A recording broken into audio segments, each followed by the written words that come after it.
2026 সালের এপ্রিল মাসের সর্বশেষ সংবাদ অনুযায়ী ওমানের সুলতান হাইথাম বিন তারিক আল সাইদকে বাংলাদেশের প্রধানমন্ত্রী তারেক রহমান একটি বিশেষ সংহতি বার্তা বা চিঠি পাঠিয়েছেন। 1 এপ্রিল 2026 তারিখে ওমানের পররাষ্ট্রমন্ত্রীর কাছে এই চিঠিটি হস্তান্তর করেন প্রধানমন্ত্রীর পররাষ্ট্র বিষয়ক উপদেষ্টা হুমায়ুন কবির।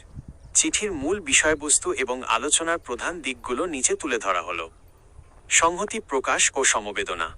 সাম্প্রতিক সময়ে ওমানে কিছু হামলার ঘটনা এবং তাতে প্রাণহানি ও সম্পদের ক্ষয়ক্ষতির প্রেক্ষিতে প্রধানমন্ত্রী তারেক রহমান ওমানের সুলতান সরকার এবং সে দেশের জনগণের প্রতি গভীর সংহতি প্রকাশ করেছেন। তিনি এই ঘটনায় বাংলাদেশের পক্ষ থেকে গভীর উদ্বেগ ও সমবেদনা জানান। 2. সহযোগিতার অঙ্গীকার।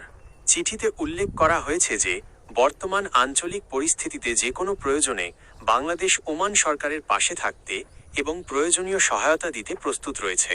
ওমানের শান্তি ও স্থিতিশীলতা রক্ষায় বাংলাদেশের পক্ষ থেকে পূর্ণ সমর্থনের কথা পুনর্ব্যক্ত করা হয়েছে। 3. প্রবাসী বাংলাদেশিদের নিরাপত্তা।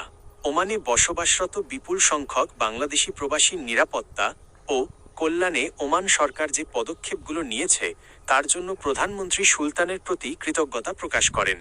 প্রবাসীদের কর্মসংস্থান ও নিরাপত্তা নিশ্চিত করার বিষয়টি আলোচনায় বিশেষ গুরুত্ব পেয়েছে। 4. আঞ্চলিক শান্তি ও কূটনীতি।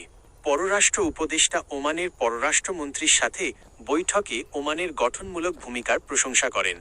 বিশেষ করে ইরান ও যুক্তরাষ্ট্রের মধ্যে বিরোধ নিষ্পত্তিতে ওমানের মধ্যস্থতা এবং মধ্যপ্রাচ্যে শান্তি ও সংলাপ প্রসারে তাদের অবদানের কথা উল্লেখ করা হয়। 5. দ্বিপাক্ষিক সম্পর্ক জোরদার। চিঠির মাধ্যমে দুই দেশের মধ্যকার চমৎকার দ্বিপাক্ষিক সম্পর্ককে আরও উচ্চতায় নিয়ে যাওয়ার ইচ্ছা প্রকাশ করা হয়েছে। বিশেষ করে পারস্পরিক স্বার্থ সংশ্লিষ্ট বিভিন্ন খাতে যেমন শ্রমবাজার, বাণিজ্য ও জ্বালানি সহযোগিতা বৃদ্ধির বিষয়ে আলোচনা হয়েছে। সহজ কথায় এই চিঠিটি মূলত ওমানের কঠিন সময়ে বন্ধু রাষ্ট্র হিসেবে বাংলাদেশের সংহতি জানানোর জন্য এবং ওমানে থাকা বাংলাদেশি ভাই বোনদের স্বার্থ রক্ষার একটি কূটনৈতিক উদ্যোগ। ওমান বাংলাদেশের জন্য একটি গুরুত্বপূর্ণ শ্রমবাজার, তাই সেখানে বাংলাদেশিদের অবস্থান শক্তিশালী করা এই যোগাযোগের অন্যতম লক্ষ্য।